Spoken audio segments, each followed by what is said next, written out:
할렐루야. 주님과 함께 걷는 40주 성경 읽기에 오신 사랑하는 은총의 숲 전농가족 여러분, 환영합니다. 주님의 이름으로 축복합니다. 이 한 주간에도 하나님의 말씀 가운데 은혜가 충만하게 임하시기를 간절히 바랍니다. 제 39주가 되겠습니다. 11월 22일부터 11월 28일까지입니다. 이번 주에는 로마 제국과 신약 성서에 대해서 살펴보도록 하겠습니다. 제39주 성경 읽기 범위는 통독 가운데 여러분들 빠진 부분이 있으면 보충해서 읽으시면 되겠습니다. 로마 제국과 신약 성서, 성경을 읽을 때 우선적인 관심은 성경이 쓰여진 시대의 역사적인 배경을 아는 것입니다. 신약 성경 전체 사건은 로마 제국하에서 일어난 일들이라고 하는 것을 꼭 기억할 필요가 있지요. 로마 제국 치하의 유대 상황과 로마 제국의 전반적인 상황을 이해하는 것은 신약 성경을 바르게 이해하는 데 꼭 필요한 일입니다. 첫 번째로 예수님과 가이사에 대해서 살펴보겠습니다. 로마 제국은 지중해를 중심으로 한 광대한 영토를 가진 나라로서 각 민족들에게 종교의 영역을 중심으로 자치를 인정해주는 정책을 폈습니다. 그렇지만 과중한 세금으로 백성들은 매우 고통스러운 삶을 살았지요. 이런 상황에서 유대인들에게 메시아 대망 신앙은 더욱더 강하여졌습니다. 성경에 예언된 메시아는 강력한 메시아의 모습, 이사야 9장에 나오는 메시아이지요. 또 고난받는 메시아의 모습, 이사야 53장에 나오는 이 두 개의 메시아에 대한 대망이 있었습니다. 유대인들은 강력한 메시아가 나타나서 로마로부터 그들을 해방시키고 다윗 왕국의 재건을 해줄 것을 소망을 했습니다. 요셉과 마리아가 베들레헴으로 호적을 하러 간 것은 로마 초대 황제였던 옥타비아누스, 성경에는 아구스토라고 이렇게 기록이 되어 있죠.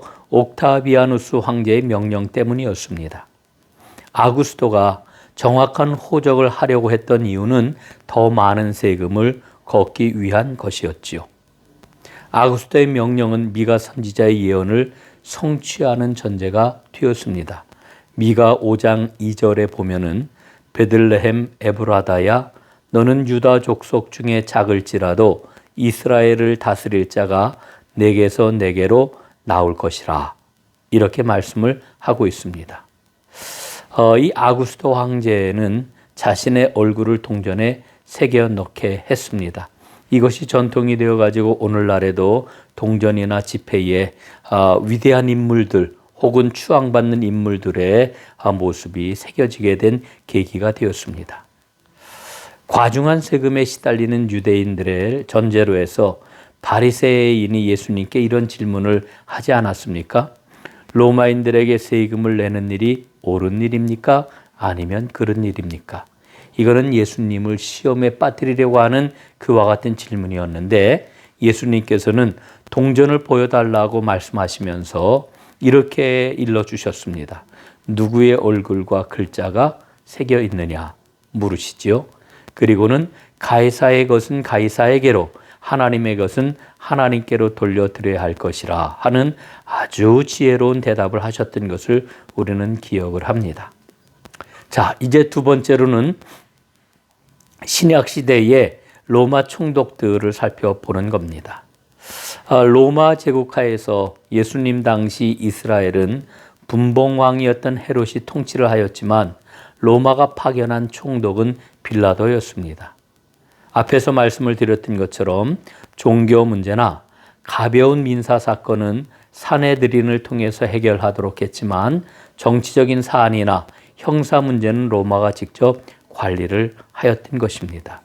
이 때문에 유대 지도자들은 예수님을 민중을 선동해 가지고 유대의 왕이 되려고 한다고 빌라도 총독의 법정으로다 끌고 갔던 것입니다.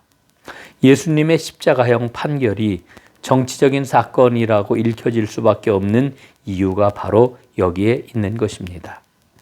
또 한 가지 우리가 신약 성경을 읽으면서 기억해야 될 것은 로마 시민권입니다. 이 로마의 시민권을 강조한 바울의 모습에서 시민권을 가진 사람의 특권을 우리는 읽을 수가 있는 것이죠. 실제로 사도행전에 보면은 3차 전도 여행을 마친 후 예루살렘에서 바울이 죽을 위기에 처하지만은 결국은 바울의 목숨을 구한 것은 이 로마의 시민권이었던 것을 우리는 기억을 합니다. 자, 이제 세 번째로 헤롯 왕에 대해서 살펴보겠습니다. 사복음서의 헤롯 왕은 거듭해서 등장을 하는데 사실은 이 헤롯 왕은 개인을 가리키는 그런 말이 아니고 1세기 중반부터 서기 AD 1세기경까지 통치를 했던 헤롯 왕조의 이름이라고 하는 것을 우리가 생각할 필요가 있습니다. 그래서 우리는 헤롯 왕에 대한 그러한 그 여러 사람들을 생각을 하게 되는데 첫 번째는 대헤롯입니다. 이 대헤롯은 헤롯 왕조의 창시자라고 이렇게 알려졌지요. 대헤롯은 로비 실력이 출중했기 때문에 옥타비아누스 황제에 의하여서 왕으로 임명을 받았습니다. 그가 얼마만큼 이 로비 실력이 출중했느냐 하면은 그는 에돔 사람이었습니다.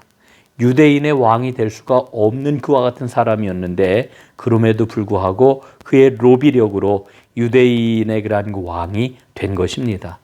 그래서 늘 헤롯 왕은 유대인들의 민심이 어떠하느냐 그 여부에 아주 전전긍긍했던 것을 우리는 보게 됩니다. 이 대헤롯은 가이사를 기념하는 도시 가이사랴를 건설을 합니다. 그리고 유대인의 호감을 얻기 위해서는 헤롯 성전을 재건을 하지요.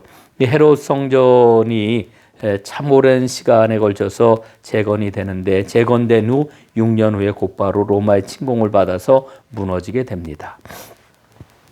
두 번째로는 헤롯 아킬라오 왕입니다. 대헤롯이 죽은 후에 예루살렘과 사마리아와 에돔 지역을 분할받은 왕입니다. 요셉과 마리아가 아기 예수님을 데리고 대헤롯을 피하여서 이집트로 피난을 가셨지요. 그러다가 아킬라오의 눈을 피해가지고 갈릴리 나사렛으로 가서 사셨다 성경은 기록을 하고 있습니다. 이 아킬라오는 억압적인 통치로 AD 6년 왕위에서 쫓겨났고 이후 유대 지역은 로마 총독의 통치를 받게 됩니다. 세 번째, 헤롯 빌립 왕입니다. 헤롯 빌립 2세를 가리키는데 이두레와 드라고니 지방을 다스렸습니다. 그는 로마 황제에게 잘 보이려고 가이사랴 빌립보를 건립을 합니다. 대헤롯의 아들들 가운데서 가장 온순한 왕으로 알려졌지요. 그래서 예수님도 가이사랴 빌립보 지역에서 비교적 안전하게 하나님 나라 복음을 전하실 수가 있었습니다. 네 번째로는 헤롯 안티파스 왕입니다. 갈릴리와 베레아의 분봉 왕이었는데요. 그는 세례 요한에 의해서 부도덕함을 질타를 받았습니다. 그의 그러한 그 제수를 취했기 때문이죠. 이 질타를 받은 왕으로서 요한을 못 베어 죽임 그러한 그 잔인한 모습을 보여줍니다. 예수님이 체포당하신 후에 갈릴리 사람이라는 이유로 헤롯 안티파스에게 신문을 당하셨습니다. 다섯 번째는 헤롯 아그리빠 왕입니다. 대헤롯의 손자이면서 헤로디아와 친남매 사이입니다. 헤롯 안티파스의 조카이기도 하지요. 사도행전 12장에 나오는 헤롯 아그리빠 1세로 이렇게 생각을 하면 되겠습니다. 베드로를 옥에 가두었고 초대교회의 여러 지도자들을 괴롭혔던 왕입니다. 결국 그는 하나님께 영광을 돌리지 않다가 충이 먹어 죽고 맙니다. 여섯 번째는 헤롯 아그리빠 2세입니다. 헤롯 아그리빠 1세가 죽은 후에 17살의 어린 나이로 왕위에 오르게 됩니다. 너무 어린 나이에 왕위에 올랐기 때문에 유대는 거의 로마 총독의 관할하로 들어가게 되지요. 사도행전 26장에서 바울의 질문을 받습니다. 아그리빠 왕이여 선지자를 믿으시나이까? 이렇게 질문을 받았던 왕입니다. 헤롯 가문의 마지막 왕으로서 예루살렘이 파괴된 이후에 로마에서 살다가 죽었습니다. 네 번째로는 로마 총독에 대해서 살펴보겠습니다. 초대 황제였던 로마의 초대 황제였던 옥타비아누스는 로마의 각 속주에 총독을 파견해 가지고 제국을 다스렸습니다.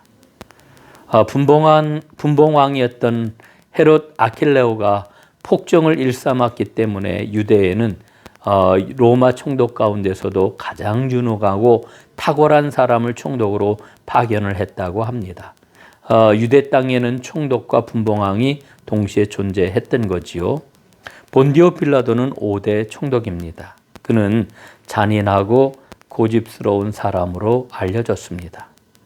빌라도는 예수님이 죄가 없다라고 하는 것을 알면서도 빌라도는 그의 정치적 이득 때문에 예수님을 십자가에 내어주고 말았습니다. 십자가 사건 7년 후에 그는 로마로 소환이 되었고 빌라도는 자살로 생애를 마쳤다 이렇게 알려졌습니다. 5번째 대제사장에 대해 살펴보겠습니다. 제사장 계급은 대제사장, 성전의 두목, 수석 제사장들, 일반 제사장들, 레위인 이렇게 나누어 볼 수가 있겠습니다. 첫째, 대제사장입니다. 1년에 한 번 지성소에 들어갈 수 있었고요. 유월절과 오순절과 장막절 이 3대 연중절기를 관장하는 이와 같은 역할을 했습니다. 두 번째, 성전의 두목입니다. 차기 대제사장 후보로서 대제사장을 돕는 산헤드린 회원이었습니다. 셋째, 수석 제사장들. 신약 성경에 나오는 대제사장들이라고 하는 단어는 대제사장과 전직 대제사장 그리고 대제사장이 될 수 있는 특권층 가문에 속한 제사장들을 가리키는 것으로 이렇게 봅니다. 네 번째, 일반 제사장들입니다. 일반 제사장의 수는 굉장히 많았습니다. 예수님 당시에 18,000명 정도로 다 추산을 했는데 이들을 24반열로 나누어 가지고 1년에 2번 일주일씩 성전에서 제사를 수행을 했습니다. 바벨론 포로기 이후 귀환 공동체는 제사장 국가로 유지가 되지요. 그러니까 유다라고 하는 이 나라는 제사장 국가였다, 성전 국가였다 이렇게 이야기를 할 수가 있습니다.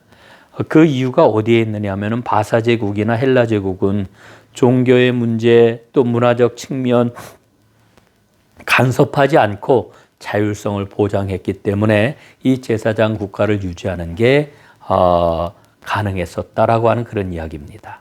이제 마지막 6번째 서기관입니다. 율법사라고도 하고 랍비라고도 이렇게 불렀지요. 서기관의 모델을 우리가 찾는다라고 하면은 바사 제국 시대의 학사 에스라에게서부터 그 기원을 찾을 수가 있겠습니다.